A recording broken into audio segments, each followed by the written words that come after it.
Hard discounters like Aldi and Lidl are going to make a really aggressive push into the US.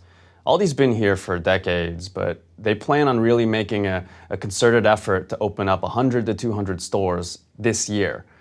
Lidl is coming in as well this summer. They're going to open up 50 stores by the end of the year as well. And Aldi said that they're going to invest $1.6 billion into improving the aesthetic of all their stores in the US. Sleeker finishes, more signage, more space to fresh. We anticipate that hard discounters will grow between 8 and 10% per year between now and 2020. That's 5 times the amount of growth that we anticipate traditional grocers will have in that same time frame.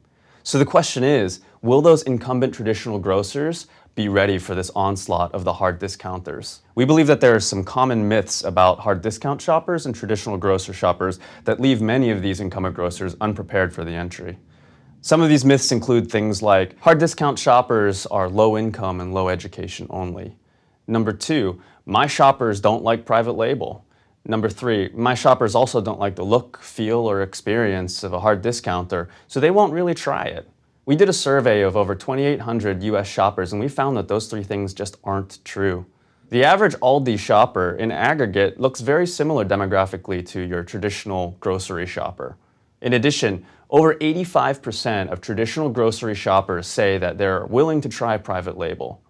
70% of them also say that they believe that Aldi products specifically are just as good, if not better, than national name brand products. When they think about what's important in their purchase criteria and when they're selecting a grocery store, they say that good value and low prices are the top 2 considerations.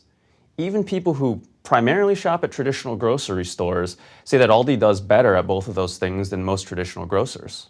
70% of traditional grocery shoppers who've never tried a hard discounter before say that they are very open to trying one. When shoppers defect from traditional grocery stores to hard discounters, we see a fairly predictable pattern. They'll visit an Aldi and they'll try a couple of categories, and usually those categories are milk, eggs, and other canned foods.